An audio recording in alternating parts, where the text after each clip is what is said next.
Good evening.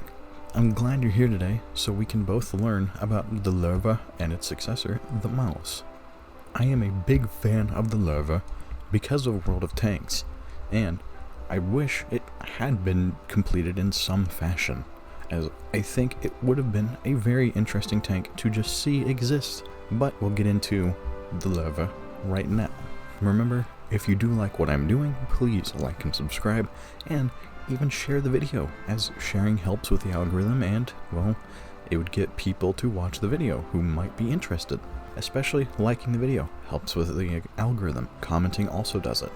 During the Second World War, Germany sought to dominate the battlefield with groundbreaking military technology.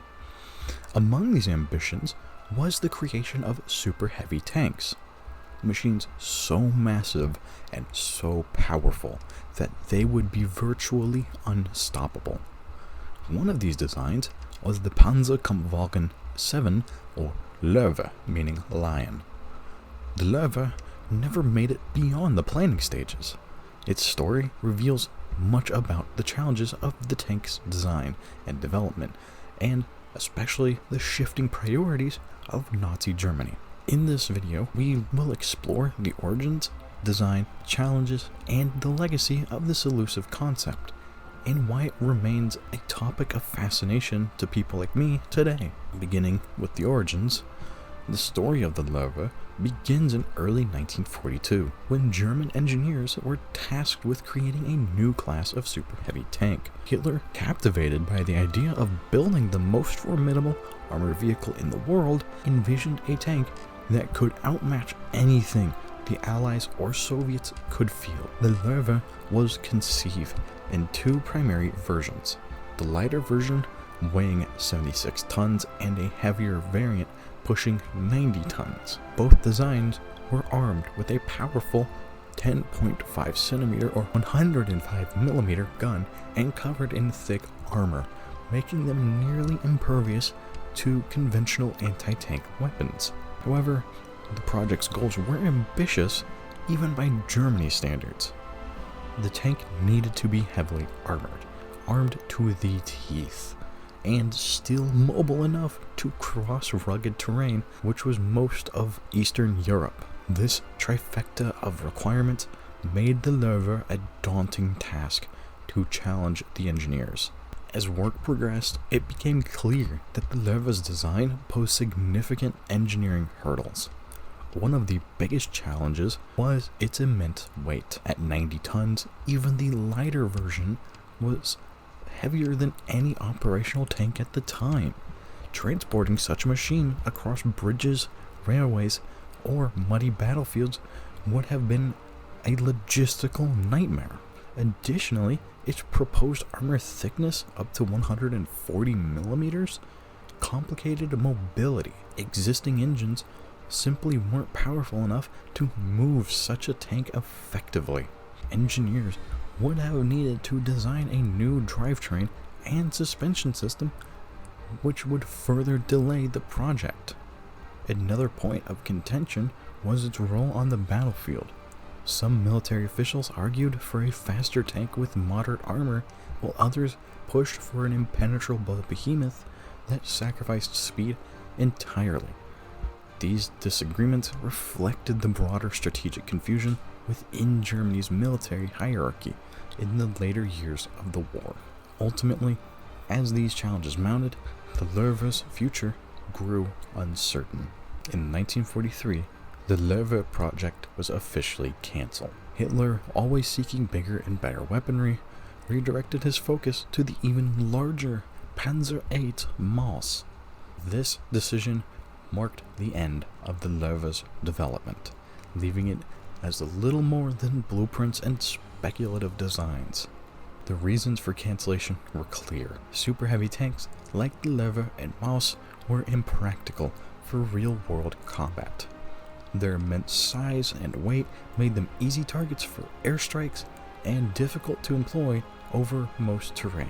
Moreover, Germany's shrinking resources meant that the production of such tanks would have drained materials needed for other critical projects, such as medium tanks and heavy tanks. Despite its failure to materialize, the Löwe project had a lasting legacy. It represented the limits of ambition during wartime and provided valuable lessons for future tank designers about the balance between firepower, protection, and mobility. So, what might have happened if the Löwe had been completed? In theory, its heavy armor and firepower could have posed a significant threat to the Allied forces and Soviets. However, like we had said, its logistical challenges and vulnerability to air attacks would likely have limited its effectiveness on the battlefield. In the years since the war, the Löwe has gained certain mystique among military enthusiasts. It has been featured in games like World of Tanks, where players can imagine what it might have been like to command this German lion. Its enduring appeal lies not in the practicality, but in its audacity, a symbol of the extremes to which wartime engineering can go, even when the goals are unattainable. The Panzer VII Löwe was a tank that never left the drawing board, but its story offers a fascinating glimpse into the ambitions and limitations of Germany's tank programs during World War II. It serves as a reminder that in war, bigger isn't always better, and that even the most formidable ideas can remain just that, ideas. Now, small breather here, as the Löwe, again, is one of my favorite tanks, just because of what it is. It is a very unique looking tank. Most people call it an upgraded Tiger II, and I see it as that as well. As the Tiger II itself is more of an upgrade to the Panther, this would have basically been the upgrade to the Tiger II series. But again, it never left the drawing board, and it never went farther than that. Now moving to the main topic of the video, the Maus had replaced it. The Maus project began in earnest in March of 1942, spearheaded by Porsche and supported by Krupp.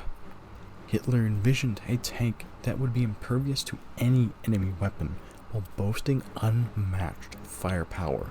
The Maus was to weigh over 188 tons, armed with a 128mm KWK-44 L55 main gun. And even with the later variants, like the Maus V3 turret, which we'll talk about later, it would be armed with the 128 and a 75mm KWK-37. Now, the Maus had somewhat of innovative features, like its armor being up to 220mm thick, meaning it was impervious to most Allied anti-tank weaponry and tanks in general. This being also against the Soviets, as the Maus was developed to fight the Soviets. It had also been designed to wade through water depths up to 45 feet. The Maus would rely on a snorkel system connected to a generator for underwater propulsion. Now, like I had said, this tank would weigh over 188 tons. Now, if you know anything about water, the silt or dirt on the bottom of dry riverbeds or active riverbeds or even oceans is very soft. So where they got the idea this would be able to cross water and not get stuck, beyond me. Another thing which I think is really cool, and I'm sad that it didn't really get implemented at all into the tanks for obvious logistical reasons, was a crew tunnel, being that the early concepts of the Maus proposed a tunnel through the engine bay for the forward driver and radio operator to be able to get back into the safety of the turret area. This would be somewhat like the B-29. If you have ever seen or been in the B-29, right above the bomb bay is a pressurized tube, which the crew members can crawl through in order to get to the back of the plane, where the gunners would be. But ultimately, that was scrapped due to logistical problems for the Maus, as it would make the bulkheads between the engine bays weaker and potentially even cause other problems with the engine bay. Moving to the engineering challenges, the Maus faced significant hurdles. Early designs incorporated a Daimler-Benz MB 517 diesel engine, later replaced by a Porsche-developed gasoline engine, both struggling to even deliver sufficient power to drive this beast. The Maus used a bogie suspension system, which I will show on screen is very similar to the early Sherman systems. It was designed to handle its immense weight, but the reliability plagued its operation. The early turrets only featured one gun, but would later be revisioned to 2 guns, like we had said before. The prototype development and testing of the Maus is where it gets interesting, as looking up stuff for this video, I actually got to learn something new, which is my hope when doing these videos. I get to learn something new, and you get to learn something new with me, as it is very fun to do this. The engineers even had built a full-scale wooden mock-up to visualize the Maus's design. This mock-up was also remote control, being that they could test the operations of the tank, how mechanically feasible it would be, without being able to risk any human operators inside the tank or near it, as early remote control, which you might see on something like the Goliath, being the remote control anti-tank mine, you would have an operator with a box, much like an RC controller today, but a bit larger, and a wire, kind of like tow missiles. Once all that was said and done and the prototyping began, along with trials, a concrete turret would be fitted to the Maus body, as the turret had not been completed yet, and they needed to test the body to make sure it could handle the turret, as well as how much weight the turret could put on the tank and what stresses that would do to it during testing. The testing did reveal a lot of critical flaws. The Maus could barely exceed 20 kilometers an hour or 12 miles per hour and struggled on soft terrain. Like I'd said, with the wading capabilities, I don't know where they would get the idea it could cross rivers or let alone go that far underwater, 45 feet. It just wouldn't be possible. The tank also consumed enormous amounts of fuel, rendering it impractical for wartime logistics. To also note here, the Maus is famous for having an external fuel tank. If it were to get damaged, they could disconnect it within the tank. This is a problem, as the majority of its fuel would be the external fuel tank. Losing it would have most of the fuel within the tank and its range, rendering it more than likely to break down before it could even retreat to a safer position.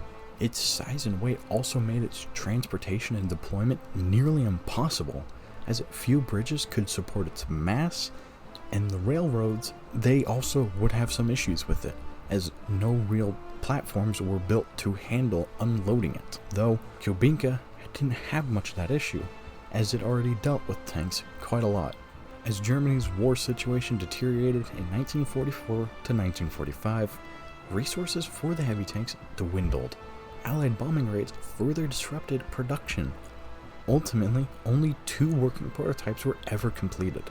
Maus V1, which would be completed as a body but no operational turret, and Maus V2, which would be fitted with a turret but incomplete at war's end.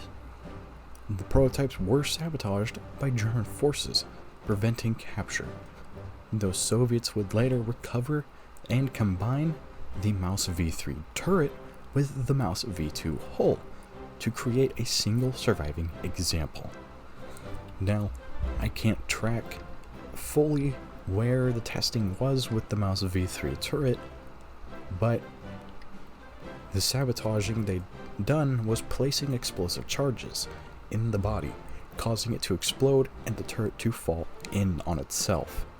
The Soviets had used multiple SDKFZ-9s to pull the turret off of the chassis and be able to crane it up and take the turret away to combine it again with the V2 hull, causing it to be an amalgamation of different prototypes.